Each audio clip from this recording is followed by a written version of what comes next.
So I figured, since I haven't done Into the Infinityverse for a while in here, I thought it'd be kind of fun to do a second one, like a back-to-back. And this time I'm going to be talking about the elements from Danny Phantom for Into the Infinityverse.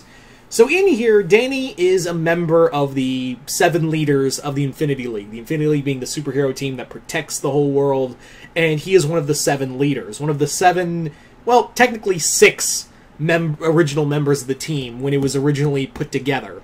Optimus was the 7th leader who was brought in as like, hey, we need a 7th person to be like our, you know, we needed another voice in here.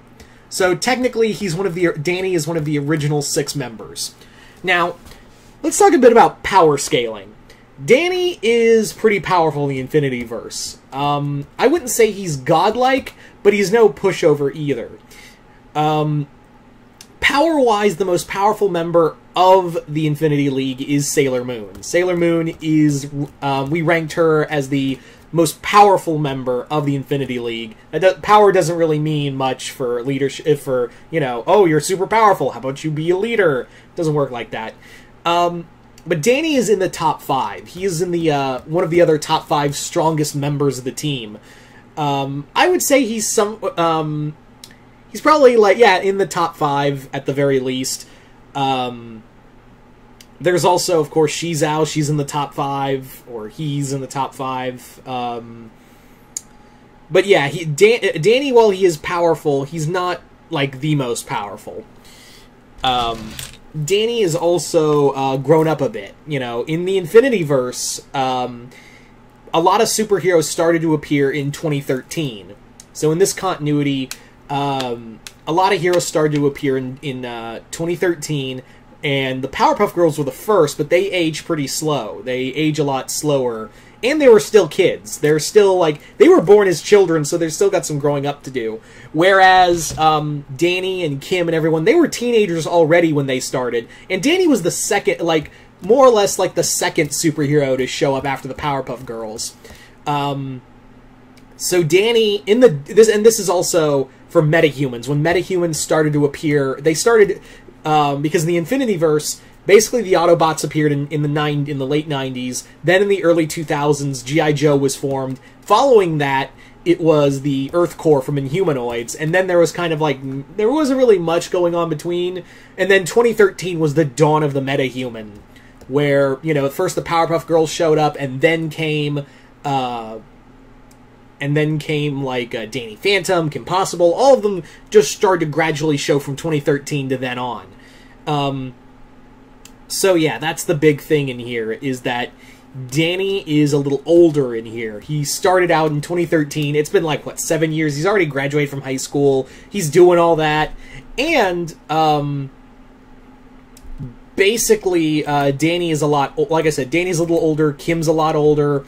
And it's kind of funny, because Jason and I kind of have this joke a few times in the stories where everyone says, like, oh, those young kids, those youngsters, and Danny and Kim and everyone else is like, they know we're in our early 20s, right? They are aware we're in our early 20s, right? So that's kind of the running joke. But yeah, so it's not just Danny we kind of incorporate in here. Of course, there's everything else with those characters. So let's talk about some other aspects of the Danny Phantom universe that have been incorporated in here. So first off, let's talk about the Ghost Zone itself. The Ghost Zone is still in here, and it's actually our purgatory. I did a video a while back in the Infinityverse about the afterlife, and basically in our universe, there is a multiverse and all, but Heaven, Hell, and the Ghost Zone, aka Purgatory, are all interconnected with the multiverse. So there's only one Heaven, one Hell, one Purgatory. That also explains why a lot of we also gave that as the explanation of why some of Danny's villains are ghost villains are like, where did you come from, and how did you get formed? Because there's always doors leading to other worlds and timelines. So that was our explanation, is that yeah, it's from the multiverse is connected to the Ghost Zone, which is Purgatory, and you also have Heaven and Hell, which are also connected to the multiverse. So again, Heaven and Hell and the Ghost Zone, aka Purgatory, are all interconnected to the multiverse itself. But yeah, so there is that. now for some of Danny's other characters who his supporting cast. His sister is the team psychologist. She's the Infinity League psychologist who runs Sanctuary, and yes, that is a direct reference to Heroes in Crisis. But it's not as bad as how Tom King wrote it. But she is the team's psychiatrist because, yeah, you'd think that superheroes like the Justice League and Avengers would have like a psychologist they could go and talk to, just openly ready for them, because superheroes see a lot of shit. So Jazz also hides that she is, because Danny still has a secret identity to the rest of the league. He just basically says to Jazz, when Jazz is ever involved, he basically says, "Oh, I know her. Like, I work closely with the Fentons." That's his cover story for, not revealing that who he really is. But he basically says about Jazz is that, hey, Jazz works with the Fentons. I work closely with the Fentons in Amity Park. So that's how. No one really suspects, oh, that's really his sister, his older sister. So there you go. There's the cover story for the Fentons.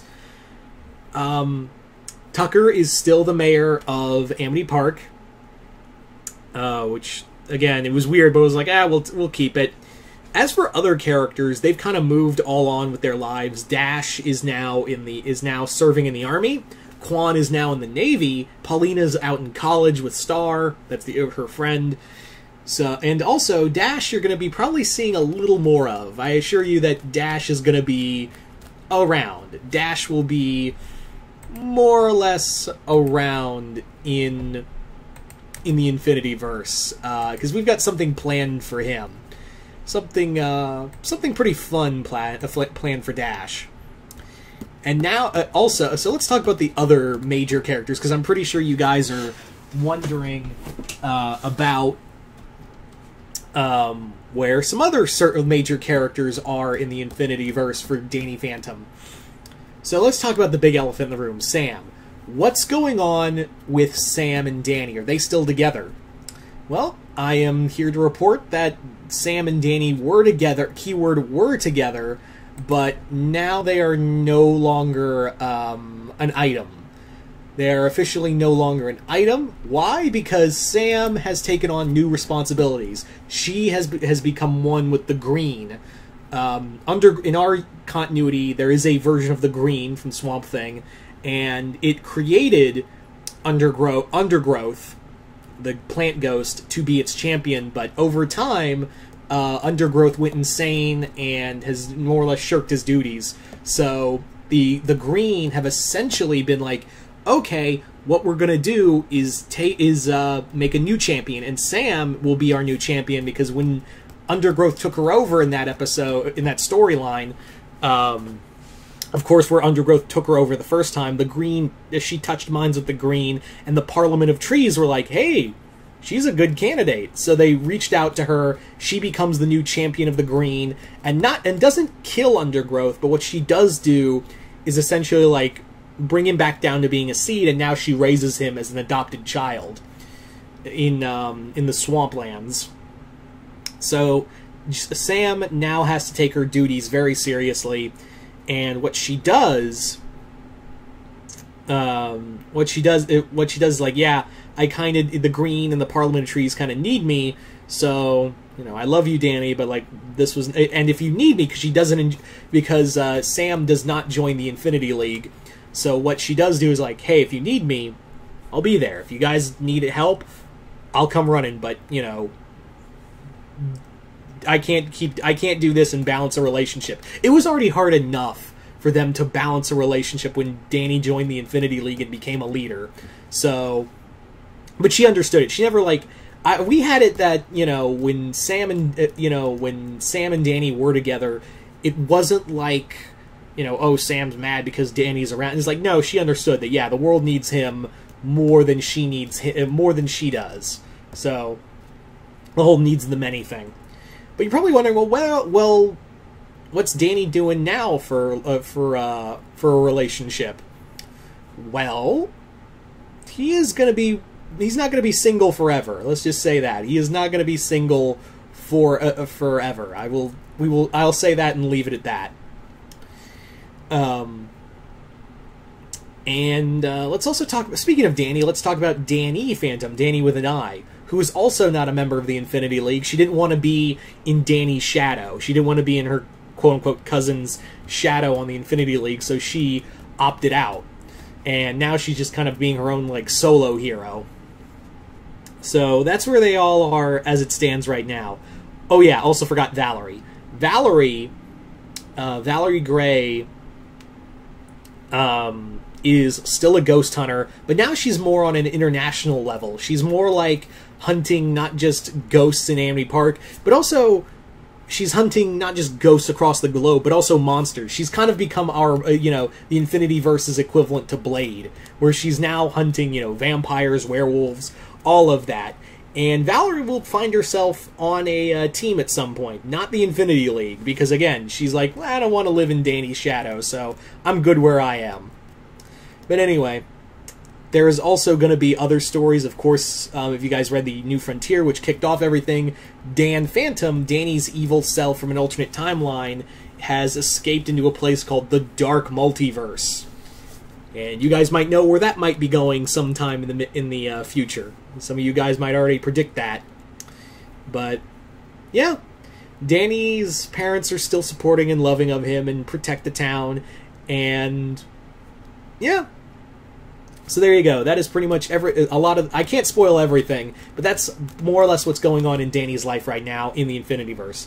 So just comment below, let me know what you guys think of it, and once again, I'm Mr. Multiverse. I'll see you next time in the Multiverse.